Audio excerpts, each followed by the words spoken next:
وقلنا يا رب أنت زوجك الجنة وكلا منها رغدا حيث شئتم ولا تقربا هذه الشجرة فتكونا من الظالمين. اور ہم نے کہا اے آدم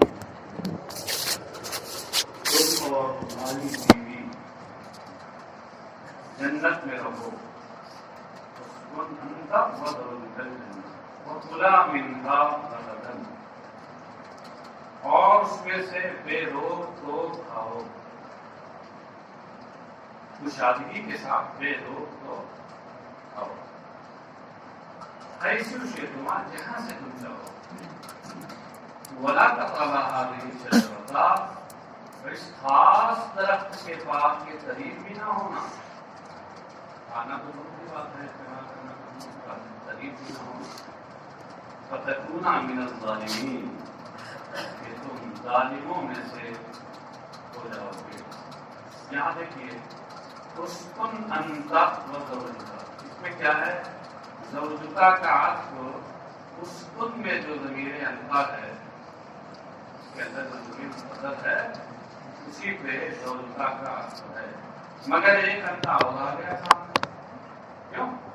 اسی کو مفسر بتا رہے ہیں تاکید للضمیر المستتر لیعطف علیہ، یہ اسکن میں جو ضمیر مستتر ہے اس کی تاکید ہے لیعطف علیہ، اور یہ اس لیے لائی گئی ہے تاکہ اس کا اس پر عطف کیا جائے، اس کا زوجکا کا عطف اور اسکن میں جو انت ضمیر ہے اس پر عطف کیا جائے۔ ان کی پوری بات سمجھنے کے لیے آپ نحو کا وہ قاعدہ دوہرا لیجیے۔ نحوی حضرات کہتے ہیں کہ ضمیر مرفوع متصل پر کسی اسم کا عطف اس وقت تک جائز نہیں جب تک اس کی تاثیر ضمیر متصل کے ساتھ لگائی جائے، یہ ضابطہ ہے۔ یعنی ضمیر مرفوع متصل پر اگر آپ کو کسی اسم کا عطف کرنا ہے تو اب ضروری ہے کہ اس کی تاکید ضمیر مرفوع متصل کی تاکید ضمیر متصل کی شکل میں لائی جائے، بات سمجھ گئے؟ اس لیے یہ یہاں آتا ہے۔ اب تو بات سمجھ میں آ گئی یہاں تک، تاکید ضمیر متصل ہے وہ زوجکا، زوجکا حواء بالمد، یعنی زوجکا تمہاری بیوی، حواء مد کے ساتھ، حواء یہ فعلا کے وزن حیات سے بنی ہے، یہ لفظ حیات سے بنا ہے، اور فعلا کے وزن پر صفت مشبہ کا سیکھا ہوا، اور حواء کا معنی ہوا حیات ہوا، ہاں کیوں؟ اور مبالغے کے ساتھ حیات بنا۔ نیچے دیکھیے محسین بالمد کے اوپر ان کی وجہ تسمیہ لکھی ہے، سمیت بہا لأنہا ام کل حی، ان کو حوا کے نام سے اس لیے موصول کیا گیا، یہ ایسی حیات والی، ایسی مبالغے کے ساتھ حیات والی ہیں کہ جتنے حیات والے ہیں سب کی ماں ام کل ہے، اس لیے مبالغے کے ساتھ ہے، یعنی حیات سے انہی میں نہیں ان کی اولادوں میں بھی ایسی حیات والی۔ وَكَانَ خَلْقُهَا کیا کان خلقہا من ضلعہ الایسر، اور اللہ تعالیٰ نے اس کی تخلیق حضرت آدم کے بائیں پسلی سے کی۔ اللہ تعالیٰ نے حضرت حوا کو حضرت آدم کی بائیں پسلی سے پیدا کیا۔ جب حضرت آدم کی تخلیق ہوئی اور تو انہیں ایک گناہ وحشت محسوس ہو رہی، تو انہیں یہ خواہش تھی کہ کوئی ایسا ہو جو ساتھ دے اور انسیت کا سامان ہو، تو رب تبارک و تعالیٰ جس نے بغیر کسی مادے کے آدم کو پیدا کیا تھا، اور اس نے کیا کیا کہ ان سے تکلیف حضرت آدم پر نیند تاری ہوئی، اور اسی حالت میں ان کی بائیں پسلی نکالی گئی اور اس سے حضرت حوا کی پیدائش ہوئی۔ اور یہی وجہ ہے کہ عورتوں کی تصویروں میں کسی کم ہوتی ہے، نے پڑھا ہوگا باب الطلاق کی حدیثوں میں کہ یہ عورتیں جو بائیں پسلی سے پیدا ہوئی سب سے ٹیڑھی ہوتی اوپر والی ہے ٹیڑھی والی پسلی اس سے پیدا ہوئی ہے تو ان کی فطرت پہ کجی ہے. اس لیے اگر اس کجی کو رکھتے ہوئے برداشت کر لو تو ٹھیک ہے, اور اگر اس کجی کو تم درست کرنا چاہو گے کہ ہم ایک دم سیدھی کر دیں تو کسر وہاں خراب ہوگا, ٹوٹ جائے گی. اگر فرمایا ٹوٹنا یہ ہے کہ طلاق کی تم بتائیں الجنت, تو تم اور تمہاری بیوی حوا جنت میں رہیں. وَكُلَا مِنْهَا رَغَدًا, کُلَا مِنْهَا رَغَدًا کے بعد رغدن سے پہلے عقلن نکالا اور رغدن کے بعد واسین کا حجرت بھی نکالا. اس میں کیا کہنا چاہتے ہیں؟ یہ بتانا چاہتے ہیں کہ رغدن یہاں کُلا کا مفعول مطلق ہے مگر براہ راست نہیں, بلکہ یہ صفت ہے اس کا موصوف مقدر ہے عقلن. عقلن موصوف اور یہ رغدن صفت موصوف صفت سے مل کر سب کُلا کا مفعول مطلق نوعی ہے نا. لوگ نوعی نہیں ان کے طرح سے پتا ہے کیا مفعول مطلق نوعی دو طرح کا ہوتا ہے. ایک نوعی استعلا چہرے کے ساتھ جیسے جلس دل سب میں خاص طریقے سے بیٹھا, خاص ہے خاص اسٹائل میں بیٹھا جلس دل سب. اور مفعول مطلق نوعی بھی اضافت کے ساتھ ہوتا ہے جیسے جلس تو جلوسل قاری جلسل قاری بھی کہہ سکتے ہیں جلوسل قاری یہاں اضافت کے ساتھ. اور ایک مفعول مطلق نوعی جو ہوتا ہے وہ وصف کے ساتھ ہوتا ہے جیسے یہ عقلن رغدن, یہ بھی مفعول مطلق نوعی ہے, ایک خاص قسم اور حیث کو بتاتا ہے. رغدن کے بعد واسعن پڑھایا. یہ رغدن کا لغوی معنی بتائیے. رغدن کا معنی کیا ہے؟ واسع, مشابہ. یعنی تم جنت میں تم اور تمہاری بیوی حوا یہ جنت میں رہو اور اس میں سے کشادگی کے ساتھ کھاؤ. کشادگی کا مطلب کیا ہے؟ یعنی واسعن کا کیا مفہوم ہے؟ تو ایک صفت اور لے آیا, صفت موضحہ کاشفہ, تاکہ موصوف کا مفہوم واضح کر دے. لا حجر فی, کشادگی کا مطلب یہ ہے کشادگی کے ساتھ کھاؤ یعنی لا حجر فی, اس میں کوئی رکاوٹ اور ممانعت نہ ہو. تو اس لیے اس کا ترجمہ یہ کریں گے کہ اور اس میں سے تو کشادگی کے ساتھ بے رکاوٹ کے کھاؤ, بلا رکاوٹ.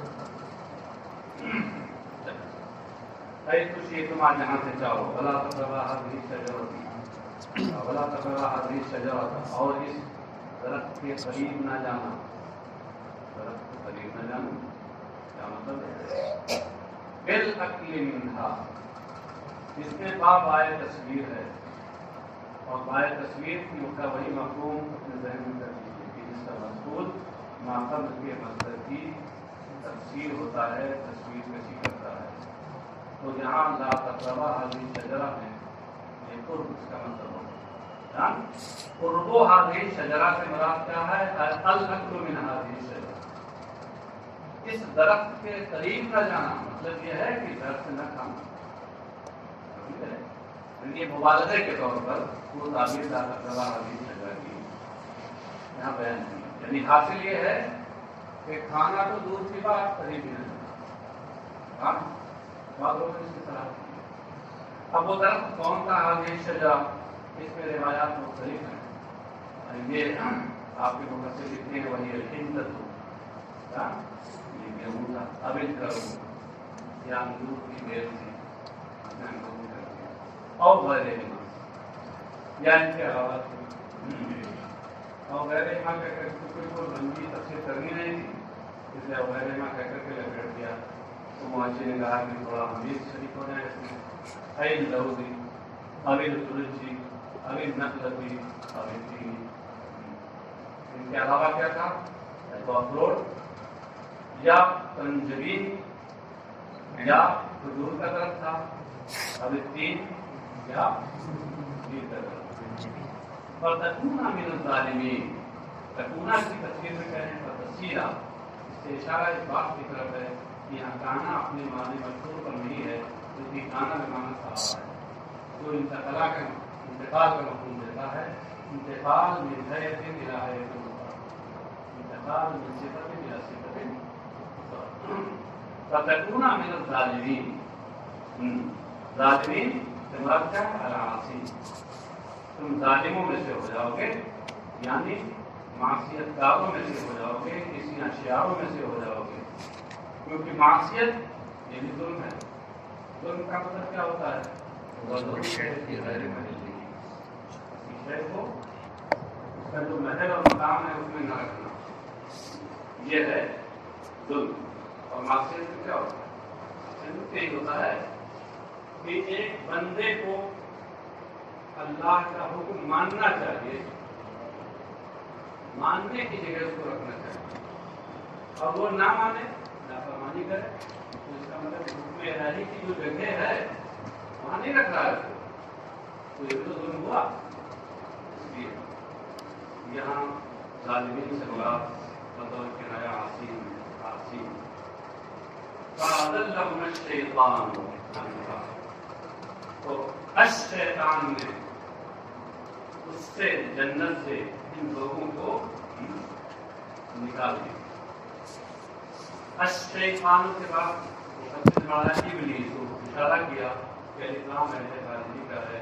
شیطان سے مراد اس کا فرد کامل ہے، مخصوص ہے، ارے کامل نہیں آپ مل سب سے بڑا مراد ہے.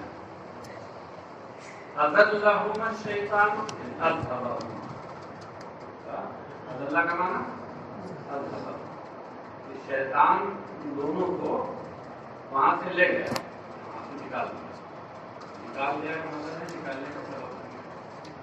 یہاں اسناد سبب کی طرف ہوئی، اسناد میں جاتے ہیں. تو یہاں اضلہما کہتے ہیں، وفی قراءۃ فاضلہما، اضلہما، اور ایک قراءت میں اضلہما، اضلہما کے بجائے دو قراءتیں ہیں. اضلہما تو اس کا معنی وہ اضلہما، اور دوسری قراءت میں اضلہما تو اس کا معنی نحاہما. اضل یزید ازالۃ، اس کا معنی نحا ینحی، بعد بعد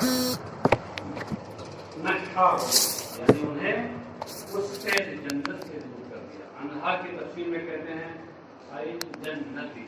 اس تفسیر کا مقصد صرف اور صرف یہ ہے کہ ضمیر جنوں کا مزے کا لیکن ان سے دور کر دیا یا وہاں سے نکال دیا. وہ کیسے؟ بِأَنْ قَالَ لَهُمَا هَلْ أَدُلُّكُمَا عَلَى شَجَرَةِ الْخُلْدِ وَقَاسَمَهُمَا بِاللَّهِ إِنَّهُ لَمِنَ النَّاصِحِينَ. اس طور پر اس نے کیا کہ آدم و حوا سے اس نے کہا کہ کیا میں تمہیں ایسا درخت نہ بتا دوں، ایسے درخت کی رہنمائی نہ کر دوں جو دائمی درخت کھالو گے تو ہمیشہ زندہ کل بقائے دائم کا درخت. وقاسمہما باللہ، لوگوں نے کچھ تردد ہوا تو اس نے ان دونوں سے اللہ کی قسم کھا کر یہ کہا کہ انہ لہما لمن الناصحین، یقیناً ضرور وہ ان دونوں کے لیے ضرور کرتا ہوں میں سے. جب شک ہوا تو تاکید پر تاکید کی. انہ لا من الناصحین، اتنے لام گئے برائے تاکید کے لیے استعمال کر لیا. گلا بھی تھا تو یہ لوگ سادہ دل ہوتے، جو اللہ والے ہوتے ہیں وہ سادہ دل ہوتے ہیں، وہ اپنی طرح سب کچھ سمجھتے ہیں. کہ اللہ کی قسم کھا رہا ہے تاکید کے ساتھ، ایسا نہیں ہو سکتا کہ کوئی اللہ کا بندہ ہو اور اللہ کی قسم تاکید کے ساتھ ہے وہ جھوٹ بولے. اس لیے صحیح سے آپ فَأَكَلَا مِنْهَا، تو ان دونوں نے کھا لیا. فَأَخْرَجَهُمَا مِمَّا كَانَ فِيهِ، تو اس نے ان دونوں کو اس سے نکال دیا جس میں یہ تھے. مفسر پڑھا رہے ہیں من النعیم، یہ بھی بیانیہ ہے. النعیم میں ماں کا آنا میں ماں کا بیان ہے. مطلب کیا ہے کہ پھر اس جنت کی آرام و آسائش سے ان دونوں کو باہر نکال دیا اس نے. یعنی باہر نکالنے کا سبب بن گیا کہ جس آرام و آسائش میں تھے. وَقُلْنَا اهْبِطُوا بَعْضُكُمْ لِبَعْضٍ عَدُوٌّ، اور ہم نے ان سے کہا اهْبِطُوا، یعنی اهْبِطُوا إِلَى الْأَرْضِ، تم زمین کی طرف اتر جاؤ. آپ بتائیں آپ لوگ مطلب ہوتا ہے بلندی سے نشیب کی طرف آنا، بہت مطلب تم اتر جاؤ. سوال پیدا ہوا تھے تو دو ہی، تو اہبتا ہونا چاہیے. یہ جمع کا سیرا کیوں ہوا؟ مفسر کہتے ہیں اے انتما بمشتلتما کملتما علیہ من ذریتکم، یہ گھر سے دیکھنے میں بظاہر دو ہی تھے، مگر ان کی ذریت حضرت آدم کے پشت میں اور حضرت حوا کے شکم میں ان کے واسطے سے ان کی بے شمار ذریت وہاں موجود. اس لیے ابھی جمع نہیں ہوا تو جمع ہو گیا تو پھر اہبطوا کہنا چاہیے. اہبطوا إلى الأرض اے انتما بمستمنتما علیہ من ذریت، یعنی تم دونوں اپنی ان اولادوں اور ذریت کے ساتھ جو جس پر تم دونوں مشتمل ہو، غلطی کرنا ہی ہو، یعنی جو تمہاری پشتوں اور شکموں میں پائی جا رہی ہے، ان کے ساتھ تم زمین کی طرف اتر جاؤ. بَعْضُكُمْ لِبَعْضٍ عَدُوٌّ، اس حال میں کہ تم میں کہ بعض کے دشمن ہوں گے. بَعْضُكُمْ سے مراد یعنی بعض ذریت عَدُوٌّ لِبَعْضِكُمْ، کہ تمہاری کچھ اولادیں دوسری تمہاری اولاد کی دشمن ہوں گی. دشمن کا مطلب کیا ہے؟ من ظلم بعضهم بعضا، اس سے مراد یہ ہے کہ ایک دوسرے سے زبردستی کرے. یہ ہے عداوت. عداوت سے مراد یہ ہے کہ اولادیں تمہاری ہوں گی مگر آپس میں ایک دوسرے پر زیادتی کریں گی. یہ تو آپ اس کے مظاہر موجود ہے. اس کے قریب قریب مظاہر بھی پائے جاتے ہیں. ایک ماں باپ کی صحیح اولاد ہے جیسے ایک دوسرے پر کبھی زبردستی کرتی ہے. خاص طور سے ترقی کی تقسیم کا مسئلہ آتا ہے، حقوق کا معاملہ آتا ہے. دیکھیے کبھی کبھی تو ایسے دشمن آپس میں ہو جاتے ہیں جیسے وہ عادلی دشمن ہوتا ہے. یہ سب کا فرمائی اسی کی ہے جو اللہ تبارک تعالیٰ نے پہلے ہی فرما دیا تھا اپنے نبی کے ذریعے کے بعد ان میں باتیں. اب کوئی یہ چاہے کہ ایک دم بالکل اولاد آدم سے اور ذریت آدم سے ایک دم عداوت ہو، ایک دم مخالفت ہو، بالکل ضرورت ہو جائے تو یہ ہونے والا ہے. اللہ کو علم ازلی سے معلوم تھا کہ ایسا نہیں ہونے والا ہے. فرما دیا بعض میں باتیں وَلَكُمْ فِي الْأَرْضِ مُسْتَقَرٌّ وَمَتَاعٌ إِلَىٰ حِينٍ، اور تمہارے لیے زمین میں ایک قرارگاہ ہے اور فائدہ اٹھانے برتنے کا سامان ہے. إِلَىٰ حِينٍ، ایک وقت تک، ایک خاص. لَكُمْ فِي الْأَرْضِ مُسْتَقَرٌّ، مستقر کی تفسیر میں کہہ رہے ہیں موضع قرار. اس سے اشارہ کیا اس بات کی طرف کہ مستقر یہ اس میں ضبط کا صیغہ ہے اور اس میں ضبط برائے مکان ہے. ضبط کبھی ضبط زمان ہوتا ہے کبھی مکان ہوتا ہے. اس لیے مستقر کا معنی ہوا موضع استقرار اور موضع قرار. یہ استقرہ قرہ کے معنی میں سنا، یہ مستقر استقرہ کے معنی قرہ سے اس میں ضبط برائے مکان ہے. یہ قرار جو پڑھا ہے نا اس سے نہیں اشارہ کیا اس کی خاصیت کی طرف، ورنہ موضوع سے کر کہہ سکتے ہیں. ومتاع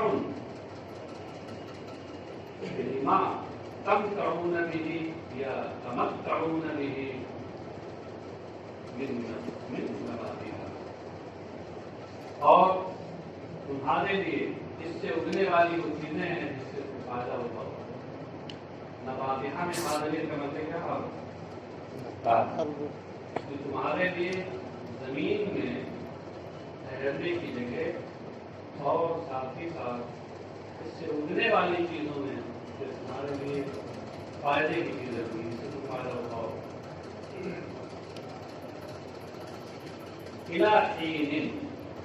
الہین کی تفسیر میں کہتے ہیں وقت انتظار آزادی کو، تمہاری آخری مدتوں کے گزرنے کے وقت میں نے تمہارے لیے جو آخری مدت لکھی ہے، جو عمر لکھ دی ہے یہاں دنیا میں رہنے کی، اس کے گزرنے کے وقت تک تمہارے لیے زمین میں قرارگاہ ہے اور زمین سے اگنے والی چیزوں سے تمہیں فائدہ اٹھانا۔ تو سمجھ میں آیا؟ اس میں کیا اشارہ کیا؟ دن کے بعد وقت لڑایا، وقتی اشارہ کیا کہ دین کا وہی معنی کیا ہے، اور وقتی کے بعد ابتدائے آجالکم مداخلے نکال کر اشارہ کیا کہ دین میں جو تنوین ہے یہ تنوین عوض ہے، مداخلے کے عوض میں ہے۔ سمجھ میں آ گیا؟ فَتَلَقَّىٰ آدَمُ مِن رَّبِّهِ كَلِمَاتٍ فَتَابَ عَلَيْهِ، تو آدم نے اپنے پروردگار سے، اپنے رب کی جانب سے کچھ کلمات، کچھ باتیں پالی، حاصل کر لی۔ فتاب علیہ، تو اللہ نے ان کی توبہ قبول کر لی۔ اب یہاں دیکھیے تلقیٰ آدموں میں کچھ یہاں اعراب کا اور تفسیر کا کچھ فرق ہے، تو بتا دیں کہ تلقیٰ آدم اس کا معنی کیا ہے؟ الہمہ ایہا، تلقیٰ آدم میں ربی کلمات الہمہ ایہا، رب کی جانب سے کچھ کلمات آدم نے پالی۔ وہ کیسے؟ اللہ نے وہ کلمات ان کے دل میں ڈالے تھے، یعنی الہام ربانی سے اللہ نے ان کے دل میں یہ کلمات ڈالے کہ ان کلمات سے تم دعا کرو، یہ الہام کے ذریعے ہوا، تلقی بالالہام۔ یہاں دیکھیں آدم تلقیٰ کا فاعل ہونے کی وجہ سے حالت رفع میں ہے، اور کلمات مقبول بھی ہونے کی وجہ سے حالت نصب میں ہے۔ وفی قراءۃ، محسن نیچے لکھتے ہیں ابن کثیر، یعنی ابن کثیر کی قراءت میں بے نسب آدم اور اثر کلمات، آدم کے نسب اور کلمات کے رفع کے ساتھ ہے، یعنی کیا پڑھا ہے انہوں نے؟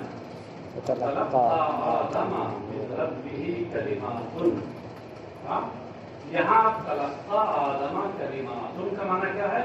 اے جاءتہ، تلقیٰ کا معنی جا، یعنی آدم تک ان کے رب کی جانب سے کچھ کلمے آئے۔ یہ کلمے کیا تھے؟ ربنا ظلمنا انفسنا ان لم تغفر لنا وترحمنا لنكونن من الخاسرین۔ آیت آخر تک پڑھ رہے ہیں، الآیت کو تینوں پڑھ سکتے ہیں، کیوں پڑھ سکتے ہیں؟ پھر کبھی بتائیں گے۔ فدعا بها، پھر آپ نے ان کلمات کے ذریعے اللہ سے دعا کی، فتاب علیہ، تو اللہ نے ان کی توبہ قبول فرما دی۔ مفسر کہتے ہیں توبہ علیہ قبیل توبہ قبول اشارہ کیا اس بات کی طرف کہ توبہ کا صلہ جب اعلیٰ ہے تو اس کا معنی ہوتا ہے قبول توبہ۔ اللہ کے جو اسماء الحسنی میں سے تواب ہے، یہ توبہ علیہ سے ہے، توبہ الیہ سے نہیں۔ التائب من الذنب کمن لا ذنب لہ، اس میں جو تائب آیا ہے جو انسانوں کی صفت بنتا ہے، یہ توبہ الیہ سے ہوتا ہے۔ توبہ الیہ کا مطلب ہوتا ہے توبہ کرنا، اور توبہ علیہ توبہ قبول کرنا۔ انہ هو التواب علی عبادہ الرحیم بہم، یقیناً وہی اپنے بندوں کی توبہ قبول فرمانے والا، ان پر مہربانی فرمانے والا۔ قلنا اہبطوا منہا جمیعا فإما يأتينكم مني هدى فمن تبع هداي فلا خوف عليهم ولا هم يحزنون۔ تو ہم نے ان سے کہا کہ جنت سے ہم نے کہا کہ تم جنت سے تم سب جنت سے نیچے اتر جاؤ۔ اہبطوا اوپر بھی آیا تھا، قلنا اہبطوا بعضکم لبعض عدو، اور اس کے بعد پھر اہبطوا یہاں آیا۔ یہ کیوں؟ اس کو دوبارہ ذکر کیا تاکہ اس کے اوپر فَإِمَّا يَأْتِيَنَّكُم مِّنِّي هُدًى، اس جملے کا عرض کیا جاتا ہے، جملے شرطیہ جو آیا ہے تاکہ اس پر عمل کیا جا سکے اور بعد کا جو واقعہ ہے وہ ایک سیاق میں بیان کیا جا سکے. اس لیے یہاں دوبارہ ہے وضو کا ذکر کیا. فَإِمَّا يَأْتِيَنَّكُم میں شاید آپ یہ سمجھ رہے ہوں گے کہ یہ ماں حرف تردید ہے یا حرف عطف ہے، اردو عاطفہ میں سے ہے. میں بتا دیں نہیں، یہ نہیں ہے. یہ ادغام النون اشترطیہ فی من مزیدہ اما میں ان ماں ہے، ان شرطیہ اور ماں زائدہ. ہاں جب ان شرطیہ کے بعد ماں زائدہ آیا اور آپ کو دو قاری بھی ہیں، صرفی بھی ہیں، ماشاء اللہ سب کی ساری کتابیں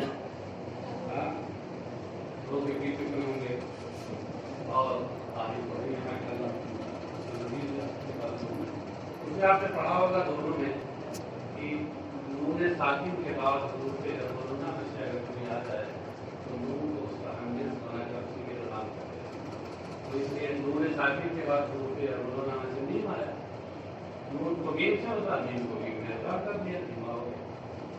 ہے اس میں انما، اس میں نون کا ادغام، ان شرطیہ کے نون کا ادغام ماں زائدہ میں. تو اگر تمہارے پاس میری جانب سے ہدایت آئے، کتاب یا رسول